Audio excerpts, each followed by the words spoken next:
Hello everyone, कैसे हैं आप सभी। आई होप अच्छे होंगे। तो आप सभी का फिर से स्वागत है हमारे चैनल एस अकेडमी 105 पे। फिर से अक्षरता का आपके सामने आ चुका है एक नया चैप्टर लेके। क्लास 8 का मैथ्स का बहुत ही interesting chapter, direct and inverse proportion. बहुत ही इजी चैप्टर है। आई नो कि थोड़ी बहुत कंफ्यूजन आती है, बट इजी बहुत है ये। एक बार समझ लिया तो पूरे साल समझ लिया। ठीक है, सबसे पहले देख लेते हैं टॉपिक्स टू कवर। आज हम इतने सारे टॉपिक्स करने वाले हैं, बहुत चुटकियों में जल्दी जल्दी करेंगे। सबसे पहले हम देखेंगे वेरिएशन, प्रोपोर्शन, रेशियो। ये तीनों सेम ही चीज है, बस थोड़ा सा कंफ्यूज करके दे देते हैं कभी कभी। वेरिएशन समझेंगे कि क्या होता है वेरिएशन, यानी प्रोपोर्शन का मतलब क्या होता है। फिर हम देखेंगे डायरेक्ट प्रोपोर्शन क्या होता है, इनवर्स प्रोपोर्शन क्या होता है। इसमें हम एग्जांपल्स नहीं देंगे, फिर हम देंगे एग्जांपल्स दोनों का मिला के, और आपको गेस करना है कि ये डायरेक्ट है या इनवर्स है। फिर हम देंगे how to do an exam, कि आपको डायरेक्ट एंड इनवर्स के क्वेश्चंस एग्जाम में कैसे करने हैं। तो उसमें भी हमारे क्या आ जाएंगे, क्वेश्चंस आ जाएंगे साथ साथ में, है ना। और फिर मैं दूंगा 2 होमवर्क क्वेश्चंस जो आपको करने हैं। अब ये स्टार्स आप देख रहे हो, आप सोचोगे सजाने के लिए लिखा है, नहीं। स्टार्स का मतलब ये इंपॉर्टेंट है, यानी होमवर्क क्वेश्चंस इंपॉर्टेंट है। कमेंट में आंसर कर दीजिएगा, सिर्फ आंसर, नॉट पूरा टेबल वेबल and all. Direct and inverse proportion तो मेन ही है, क्योंकि वो चैप्टर का ही नाम है। तो जल्दी से बिना कोई देरी करे स्टार्ट करें। ओके, स्टार्ट करते हैं जल्दी से एक पूरे सेटअप के साथ। ओके, तो चलिए अब हम वेरिएशन समझते हैं कि वेरिएशन क्या है। वेरिएशन कि भी प्रोपोर्शन या रेशियो, कोई भी चीज ले लो। अगर हम रेशियो का देखें, रेशियो का मतलब होता है किसी फ्रैक्शन में कोई चीज हो, किसी फ्रैक्शन में कोई चीज हो, यानी टाइम टेकन, मान लेते हैं टाइम टेकन बाय स्पीड, कि इतने टाइम में यानी 20 घंटे में मेरी स्पीड रहती है, एक कांस्टेंट स्पीड रहती है 14 किलोमीटर पर आवर। ये क्या है, ये एक रेशियो है, ये एक प्रोपोर्शन है, धीरे बोले, वेरिएशन है। ठीक है, क्या है ये, एक प्रोपोर्शन, वेरिएशन, ये कुछ भी बोल लो। ओके, तो यही है वेरिएशन, प्रोपोर्शन, रेशियो। एक एग्जांपल मान लो मैंने ये दे दिया, अब एक और एग्जांपल मैं दे देता हूँ। एग्जांपल वेरिएशन के दे रहा हूँ समझाने के, वैसे एग्जांपल वो डायरेक्ट एंड इनवर्स के। ठीक है, वेरिएशन यानी 20 चेयर है मेरे पास, और 20 चेयर्स को 20 बच्चे कितने मिनट्स में, 20 मिनट्स में अरेंज कर पा रहे हैं। तो 20 चेयर 20 मिनट्स में अरेंज हो रही है। तो ये एक प्रोपोर्शन में है, ये एक वेरिएशन में है। तो वेरिएशन यही चीज है। वेरिएशन है कि किसी एक कोई आपका क्या है, इवेंट है, इस किसी एक इवेंट को दूसरे इवेंट में क्या करना, वेरिएट करना, यानी उनको एक फ्रैक्शन में डाल देना। ये है आपका रेशियो, क्यों लिखा है मैंने यहाँ पे, वेरिएशन। ठीक है, तो ऐसे ही आप और एग्जांपल सेट कर सकते हो। मान लो कि ये मेरी एक जर्नी है, उस जर्नी, मान लो वो जर्नी है मेरी 40 किलोमीटर की, 40 किलोमीटर की है। अब मैं उस जर्नी को एक टाइम में कंप्लीट कर रहा हूं, वो टाइम है मेरा 50 मिनट। तो ये एक वेरिएशन हो गया कि मैं 40 किलोमीटर की जर्नी को 50 मिनट में कंप्लीट कर लेता हूं। तो ये एक मेरा वेरिएशन हो गया। 0 से 0 काट दिया तो 4/5 आ गई, ये एक मेरा वेरिएशन हो गया। तो ऐसे एक वेरिएशन को हम निकालते हैं। ठीक है, ये वेरिएशन कहाँ काम आएगा, टेबल्स बनाने में। टेबल्स क्यों बनानी है ये भी आपको आगे पता चलेगा। ठीक है, चलिए नेक्स्ट चीज की ओर बढ़ते हैं, डायरेक्ट प्रोपोर्शन। प्रोपोर्शन हमें समझ में आ गया, अब डायरेक्ट प्रोपोर्शन क्या है वो समझ लेते हैं। यस, एक बार सेटअप कर देते हैं। अब आप डायरेक्ट वेरिएशन बोल लो, डायरेक्ट प्रोपोर्शन बोल लो, या डायरेक्ट रेशियो बोल लो, कुछ भी बोल लो, एक ही चीज है। तो डायरेक्ट वेरिएशन क्या होता है, देखो हमने वेरिएशन समझा, कोई फ्रैक्शन में कोई चीज है, यानी दो इवेंट्स किसी फ्रैक्शन में, इवेंट्स नहीं मतलब एक फॉर्म में हमने उसको बना दिया। अब डायरेक्ट क्या है, मान लो मेरे पास क्या है, अगर 10 पाइप्स हैं उनको 10 मिनट लग रहे हैं एक टैंकर को फिल करने में पानी से, तो 5 पाइप्स मान लो 20 मिनट्स ले रहे हैं। अब मैंने पाइप्स को कम कर दिया, पाइप्स को कम करा तो जो टाइम है वो भी कम हो गया। अगर मान लो अगर मैं पाइप्स को बढ़ाता और अगर टाइम डिक्रीज होता तो ये चला जाता इनवर्स में, ये चला जाता इनवर्स में। अब एक चीज घट रही है तो दूसरी चीज भी घट रही है, एक वेरिएशन में हो गए ना, प्रोपोर्शन में हो गए 10/5। 10/5 एक प्रोपोर्शन में हो गए, एक 10 मिनट्स ले रहा है और एक 5 मिनट्स ले रहा है, यानी 10 का 10, 5 का 20, तो ये एक वेरिएशन हो गया, वेरिएशन हो गया क्रॉस मल्टीप्लाई से वेरिएशन हो गया। तो एक चीज जब डिक्रीज हो रही है यानी 10 में से 10 मिनट्स लग रहे हैं, और अगर मान लो पाइप्स डिक्रीज हो रहे हैं तो टाइम भी क्या हो रहा है, डिक्रीज हो रहा है, टाइम भी क्या है, डिक्रीज हो रहा है या नहीं। तो यही चीज अगर एक चीज बढ़ रही है और दूसरी चीज भी बढ़ रही है तो ये क्या है, डायरेक्ट वेरिएशन है। और अगर एक चीज घट रही है और दूसरी चीज भी घट रही है यानी एक वेरिएशन में, वेरिएशन यानी दो फ्रैक्शंस हैं, तो एक वेरिएशन में अगर एक चीज घट रही है और दूसरी चीज भी घट रही है तो वो डायरेक्ट है। Okay, I hope you understand. कैसे 10 पाइप्स, मान अब नेक्स्ट एग्जांपल लेते हैं। 20 चिल्ड्रन है, वो एक काम को करते हैं 10 मिनट में। अब मैंने वही चिल्ड्रन क्या कर दिए, 10 चिल्ड्रन कर दिए, कम कर दिए, तो वो ले रहे हैं 20 मिनट्स। तो ये क्या हुआ, एक चीज कम हुई यानी चिल्ड्रन कम हुए तो टाइम, चिल्ड्रन कम हुए तो टाइम बढ़ा, पहले 10 आना चाहिए, टाइम क्या हुआ, कम हुआ। तो ये चीज क्या है, ये इनवर्स में चली जाएगी। जब एक चीज बढ़ रही है और एक चीज घट रही है, यहाँ पे क्या हो रहा है, एक चीज घट रही है तो एक चीज बढ़ रही है। यस, बच्चे कम कर दिए तो टाइम बढ़ गया, ठीक है। ऐसे ही अगर यहाँ पे 10 चिल्ड्रन होता और यहाँ पे 20 चिल्ड्रन होता तो ये डायरेक्ट हो जाता कि 10 लोग 10 मिनट में कर रहे हैं और 20 बच्चे 20 मिनट में कर रहे हैं। वैसे ये होगा नहीं कि भाई बच्चे बढ़ा दिए तो टाइम जल्दी होगा, बट हमने टाइम बच्चे कम कर दिए, टाइम बढ़ गया, बच्चे कम कर दिए, टाइम बढ़ गया।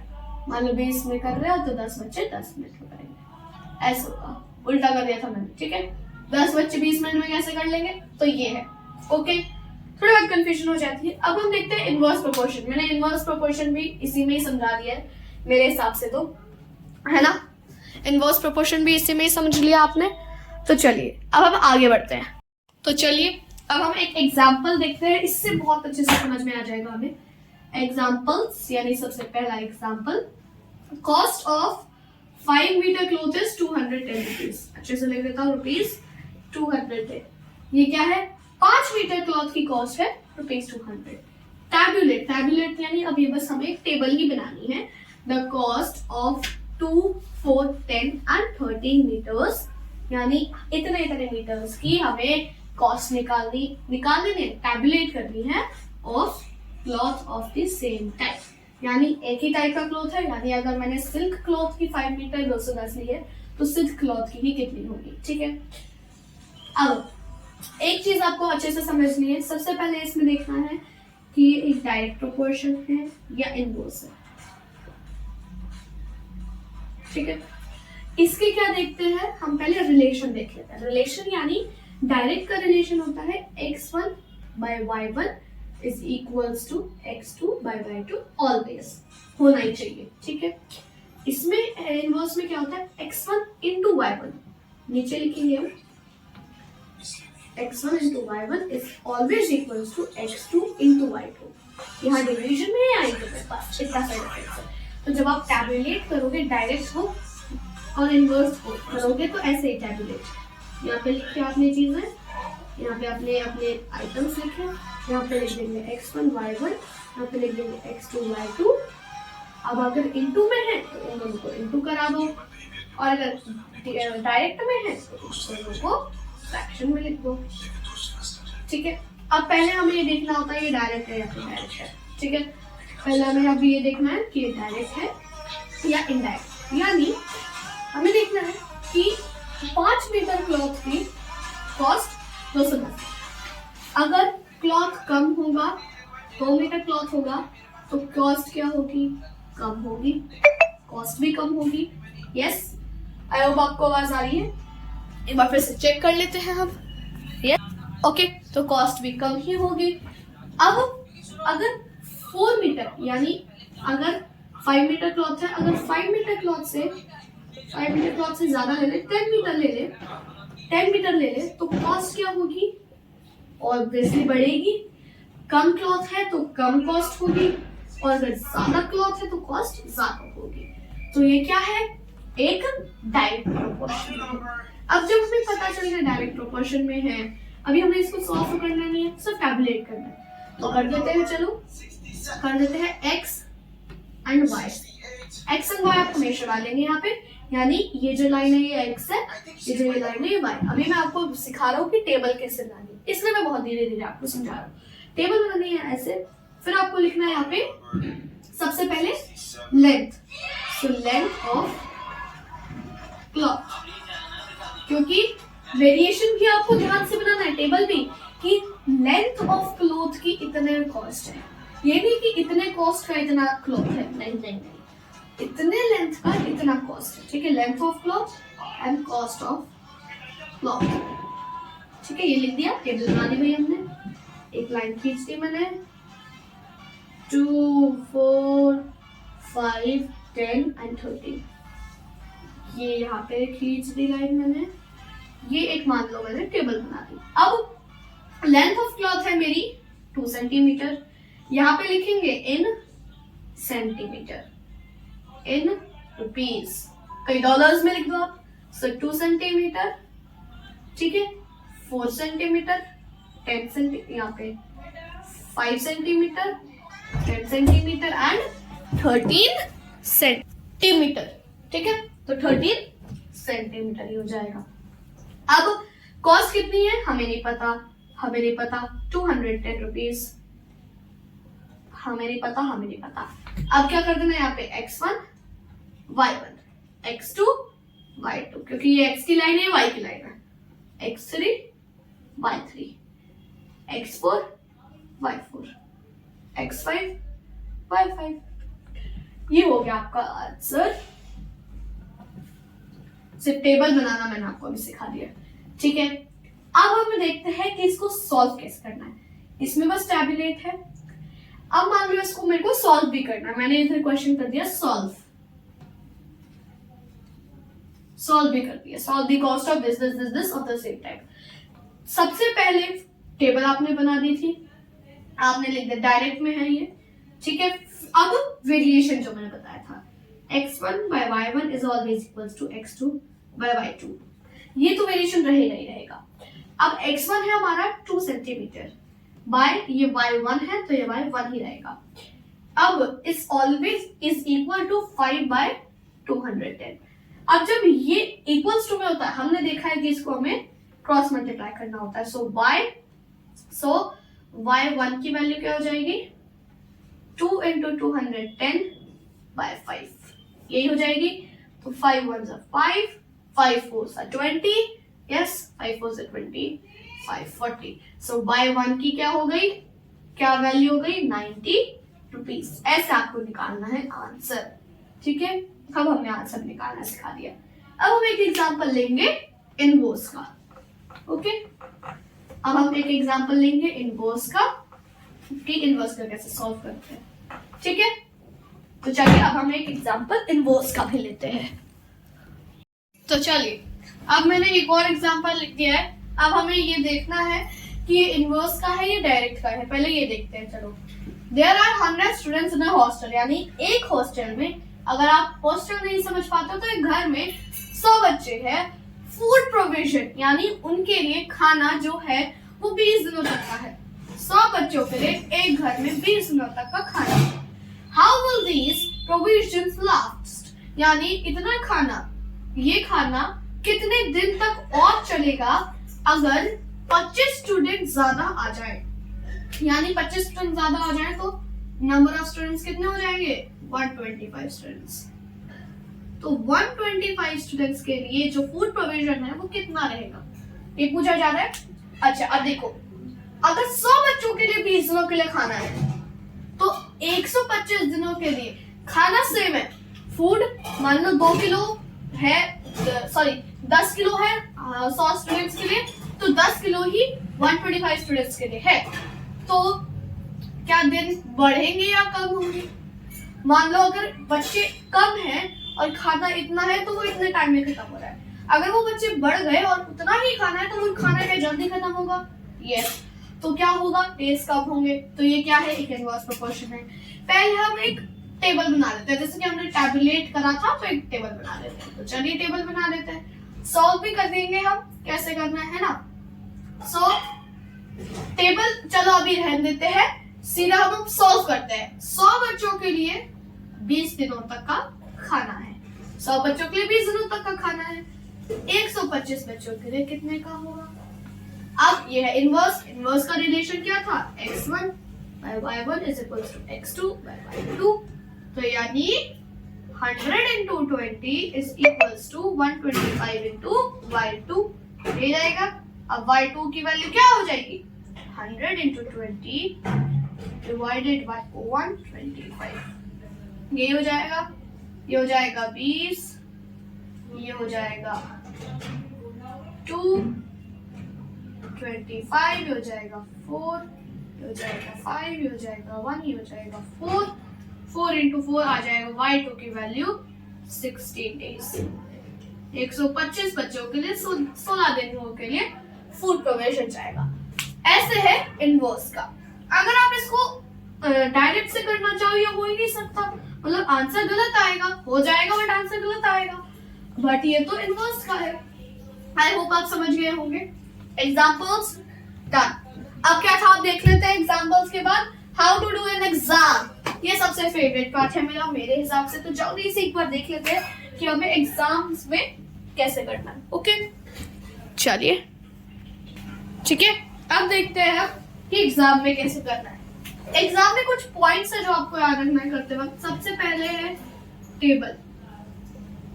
जो मैंने आपको टेबल बनानी सिखाई वो टेबल जरूर बनानी है। मैं आपको मार्क्स बता दूंगा कि कितने मार्क्स का टेबल मतलब पूरे क्वेश्चन होता है। सेकंड पॉइंट है आइडेंटिफिकेशन। आइडेंटिफिकेशन तो आपको आइडेंटिफाई करना है कि ये डायरेक्ट है या इनवर्स है। ठीक है, आइडेंटिफाई करना है। थर्ड चीज लिखनी है आपको रिलेशन। रिलेशन जरूर लिखना है। रिलेशन क्या है? x1 y1 is equals to x2 y2। Direct x1 into y1 is always equals to x2 y2 inverse. ये रिलेशन जरूर लिखना है। ठीक है, रिलेशन के बाद फोर्थ पॉइंट आपको सॉल्व करना है। तो ये 4 पॉइंट्स आपको ध्यान रखने हैं। 2 मार्क्स के लिए, 3 मार्क्स के लिए, 4 मार्क्स के लिए, हर मार्क्स के लिए यही चीज करनी है। ठीक है, 2 मार्क्स का है तो इसके 0.5 है, सॉरी 1 है और इन दोनों के 1 है, यानी इसके 0.5 है, टेबल के आइडेंटिफिकेशन के 0.5 है और इसके 0.5 है और इसके 0.5 है। ये है 2 मार्क्स के हिसाब से। और अगर 3 मार्क्स का आता है तो ये 1 मार्क्स का है और ये सारे 0.5 के। ठीक है, ये हो गया 1 और ये हो गया 1.5, सॉरी ये भी हमारा 1 मार्क्स का है 2।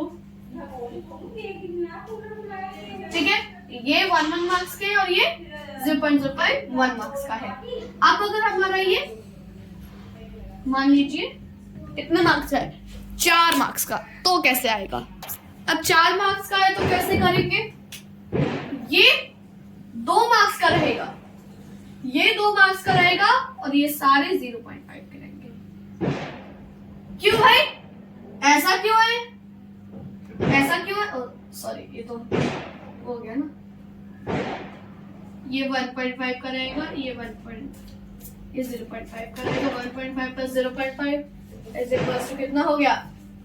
2 और ये मार्क्स क्या हो रहा है? आइडेंटिफिकेशन का हो जाएगा, ये 0.5 का हो जाएगा। ऐसे होता है क्योंकि रिलेशन में ना लिखना होता है बट उसमें ज्यादा मार्क्स नहीं मिलते। रिलेशन में सॉल्व के मिलेंगे, टेबल के मिलेंगे, आइडेंटिफिकेशन के मिलेंगे। ये 3 चीजें तो आपको पक्का करनी ही है। 2, 3, 4, 5, 6, 7 जितने भी नंबर हो उसके लिए। एग्जाम में कैसे करना बता दिया। अब एक क्वेश्चन लेता हूं, मान लो वही इनवर्स का है, तो पहले आपने यहाँ पे एक्स वाई किया, यहाँ पे आपने टेबल बनाई, लिख दिया, यहाँ पे आपने क्वेश्चन मार्क डाल दिया, ठीक है। यहाँ पे आपने क्वेश्चन मार्क मतलब जो भी आपका क्वेश्चन है, यहाँ पे x1 y1 लिख दिया, यहाँ पे x2 y2 लिख दिया, यहाँ पे लिख दिया this is in this proportion, यहाँ पे रिलेशन लिख दिया, रिलेशन लिखने के बाद लिख दिया this into this and then solve कर दिया। ऐसे आपको एग्जाम में करना है। आपको आराम से आपके 2, 3, 4, 5, 6 मार्क्स हो, ठीक है। अब आता है हाउ टू डू एग्जाम के बाद last homework questions. 2 homework questions मैं आपको दे देता हूं जल्दी से। होमवर्क क्वेश्चंस बहुत ही इजी तो नहीं रहेंगे, है ना भाई। इजी कैसे दे दूंगा मैं आपको। होमवर्क क्वेश्चंस दे देता हूं, आपकी बुक के ही है, मीन्स आप कर भी सकते हैं इजीली। सो 2 होमवर्क क्वेश्चंस है, बहुत ही इजी रहेगा आपके लिए क्योंकि आपका बुक का है। सो मेरे हिसाब से इजी है। सो पहला क्वेश्चन जो है वो है आपका एक्सरसाइज 11.1 से। एक्सरसाइज 11.1 से कौन सा क्वेश्चन है? 7th क्वेश्चन, ठीक है। मैं आपको 7th क्वेश्चन देना चाहूंगा। थोड़ा सा डिफिकल्ट तो है भी नहीं बट मैं आपको 7th क्वेश्चन देना चाहूंगा और एक 8th क्वेश्चन अगर आप कर सके extra so please 8th question भी आप कर दीजिए, ठीक है। नेक्स्ट क्वेश्चन में एक्सरसाइज 11.2 से देना चाहूंगा जो रहेगा मेरा क्वेश्चन नंबर मेरा रहेगा 8th क्वेश्चन इसका भी और इसका एक और क्वेश्चन 10th क्वेश्चन इसका, ठीक है। थोड़े से और क्वेश्चन मैं आपको दे दूं अगर तो आप लिख थोड़ा सा करेंगे तो नहीं इतना। सो अगर मैं लिख दूं x by y is equals to k, where क्या है यहाँ पे k क्या है? एक k है यहाँ पे एक positive number. So x and y varies dash. इधर x और y कैसे वेरी करते हैं, ठीक है, डायरेक्टली या इनवर्सली। 4th एक क्वेश्चन, चल 3 क्वेश्चन, ठीक है। ये मैंने आपको दे दिया है question, homework questions. I hope आपको आज की वीडियो अच्छी लगी हो तो प्लीज इस वीडियो को लाइक करें, चैनल को सब्सक्राइब करें एंड शेयर करें आपके दोस्तों के साथ ताकि डायरेक्ट एंड इनवर्स प्रोपोर्शन में किसी को भी दिक्कत ना आए किसी भी क्वेश्चन में। हर एक चीज को मैंने अच्छे से किया है और होमवर्क आई होप ये आप कर लेंगे। अगर आपको आंसर्स चाहिए इन होमवर्क के कमेंट्स में आपको जल्दी से मिल जाएंगे। ओके चलिए बाय बाय एवरीवन।